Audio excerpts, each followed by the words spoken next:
ಮೈಸೂರು ಮೂಡಾದಲ್ಲಿ ಬ್ರಹ್ಮಾಂಡ ಭ್ರಷ್ಟಾಚಾರ ಹಗರಣ ಕೇಸ್ಗೆ ಸಂಬಂಧಪಟ್ಟಂತೆ ಮೂಡಾದಲ್ಲಿ ಕರ್ತವ್ಯ ನಿರ್ವಹಿಸ್ತಾ ಇದ್ದ ಅಧಿಕಾರಿಗಳಿಗೆ ಡವಡವ ಶುರುವಾಗಿದೆ. ಇದೀಗ ಲೋಕಾಯುಕ್ತ ಕಚೇರಿಯಲ್ಲಿ ವಿಚಾರಣೆಗೆ ಪಾಲಯ್ಯ ಹಾಜರಾಗಿದ್ದಾರೆ.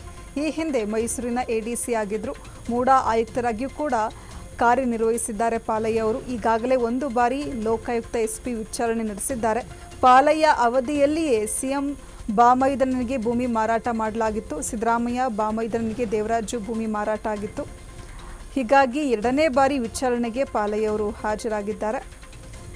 ಮೈಸೂರು ಮೂಡಾದಲ್ಲಿ ಬ್ರಹ್ಮಾಂಡ ಭ್ರಷ್ಟಾಚಾರ ಹಗರಣ ಕೇಸ್ಗೆ ಸಂಬಂಧಪಟ್ಟಂತೆ ಲೋಕಾಯುಕ್ತ ಕಚೇರಿಯಲ್ಲಿ ವಿಚಾರಣೆಗೆ ಪಾಲಯ್ಯ ಅವರು ಹಾಜರಾಗಿದ್ದಾರೆ. ಈ ಹಿಂದೆ ಪಾಲಯ್ಯ ಅವರು ಮೈಸೂರಿನ ಎಡಿಸಿ ಆಗಿದ್ದರು, ಮೂಡಾ ಆಯುಕ್ತರಾಗಿಯೂ ಕಾರ್ಯನಿರ್ವಹಿಸಿದ್ದಾರೆ. ಈಗಾಗಲೇ ಒಂದು ಬಾರಿ ಲೋಕಾಯುಕ್ತ ಎಸ್ಪಿ ಉದೇಶ್ ಅವರ ನೇತೃತ್ವದಲ್ಲಿ ವಿಚಾರಣೆ ನಡೆಸಲಾಗಿದೆ. ಪಾಲಯ್ಯ ಅವಧಿಯಲ್ಲಿಯೇ ಸಿಎಂ ಬಾಮೈದನಿಗೆ ಭೂಮಿ ಮಾರಾಟ ಮಾಡಲಾಗಿದೆ. ಸಿದ್ದರಾಮಯ್ಯ ಬಾಮೈದನಿಗೆ ದೇವರಾಜ್ ಭೂಮಿ ಮಾರಾಟ. ಹೀಗಾಗಿ ಎರಡನೇ ಬಾರಿಗೆ ವಿಚಾರಣೆಗೆ ಪಾಲಯ್ಯ ಅವರು ಹಾಜರಾಗಿದ್ದಾರೆ.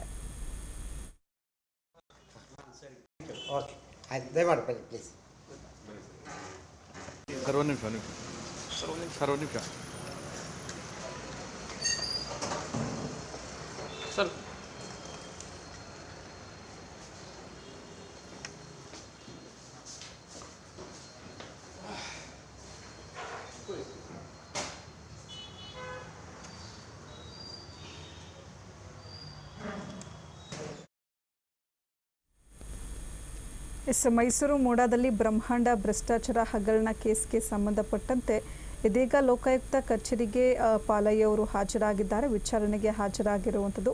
ಪಾಲಯ್ಯ ಅವರು ಈ ಹಿಂದೆ ಮೈಸೂರಿನ ಎಡಿಸಿ ಆಗಿದ್ದರು, ಮೂಡಾ ಆಯುಕ್ತರಾಗಿಯೂ ಕಾರ್ಯನಿರ್ವಹಿಸಿದ್ದಾರೆ. ಈಗಾಗಲೇ ಒಂದು ಬಾರಿ ವಿಚಾರಣೆಯನ್ನು ಎದುರಿಸಿರುವಂಥದ್ದು. ಪಾಲಯ್ಯ ಅವಧಿಯಲ್ಲೇ ಸಿಎಂ ಬಾಮೈದನಿಗೆ ಭೂಮಿ ಮಾರಾಟ ಮಾಡಲಾಗಿದೆ. ಸಿದ್ದರಾಮಯ್ಯ ಬಾಮೈದನಿಗೆ ದೇವರಾಜ್ ಭೂಮಿ ಮಾರಾಟ ಆಗಿದೆ. ಹೀಗಾಗಿ ಎರಡನೇ ಬಾರಿ ವಿಚಾರಣೆಗೆ ಪಾಲಯ್ಯ ಅವರು ಹಾಜರಾಗಿದ್ದಾರೆ.